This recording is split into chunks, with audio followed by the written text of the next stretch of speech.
Well, welcome. And I'm not sure if you're watching this in the morning, in the afternoon, or in the evening. So I'll say good morning, good afternoon, and good evening.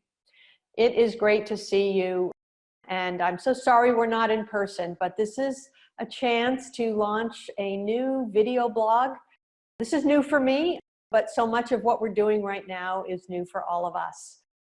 Because we can't be together in person, I thought it was important. I know that I missed you, and I thought it was important, with so many questions out there, to open up some space for us to have a conversation, to hear your questions, to share information, and to work together as we navigate the challenges that are in front of us. So this new series, we're calling it At Home with President Papazian. So you see part of my home behind me, and I welcome you into it. I wish I could welcome you in person, but welcome virtually in this new world in which we live. This is interesting times. There's no doubt about it. And I know you have many questions on your mind. As we move through these blogs, and we'll try to do one once a week, so look for it in the announcements. I'm hoping to address different issues in more depth and bring in different speakers to join me, from students to members of our faculty, to our senior leadership team, to some of our elected officials, whoever we need to bring to the table to address the particular topic that we're focused on for that episode.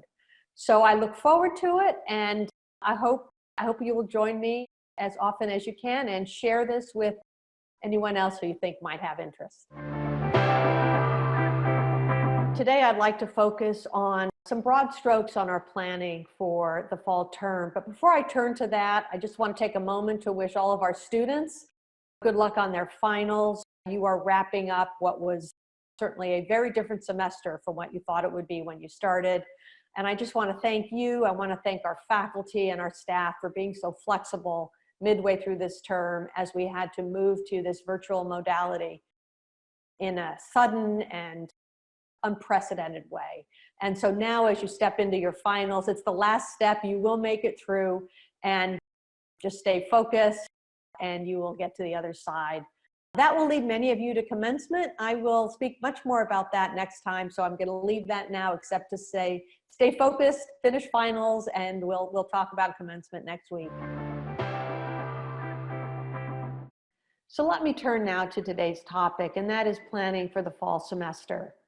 Many of you heard Chancellor Tim White's announcement to the Board of Trustees that the Cal State University system and all of our 23 campuses will be planning within a framework that allows us to offer significant courses in a virtual mode.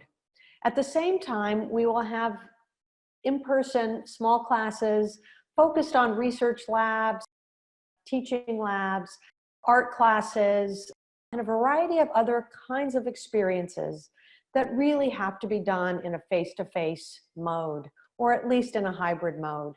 We understand that we will have to follow the health and safety guidelines of our county and our state. And in truth, the health and safety of our faculty, staff, and students is paramount.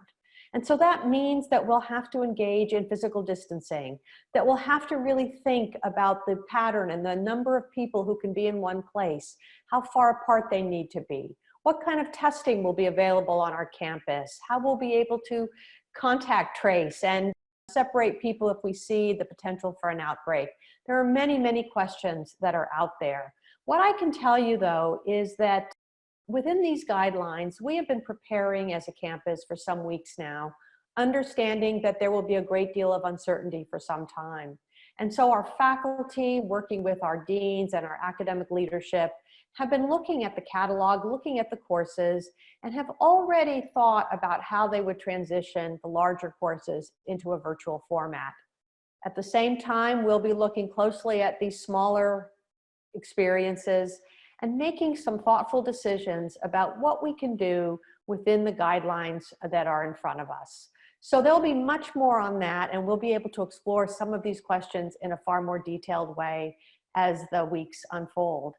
At the same time, we're also very, very focused on how we can ensure that students are engaged, that the learning experience is a positive one for them, and that the experiences outside the classroom, which are so much a part of a college experience and the richness of college life is also available for students.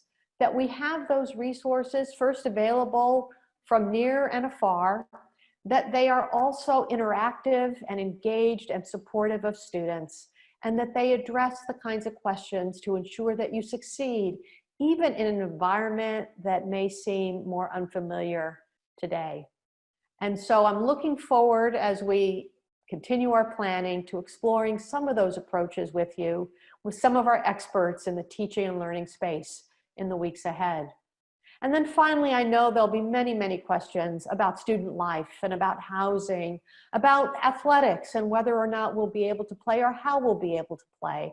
So much of this is still in the planning stages, and we're looking at how we can unfold some of these plans to you. And so pay attention to the messages that come out. We'll be offering more and more detail that I hope will begin to address some of your concerns and create excitement for you that we will be able to have a real Spartan experience, a quality San Jose State educational environment as we move from the summer and into the fall. So thank you for joining me for this first At Home with President Papazian blog. I look forward to having rich and engaged conversations with you in the weeks ahead. Stay safe, stay well, and take care of each other. Thank you.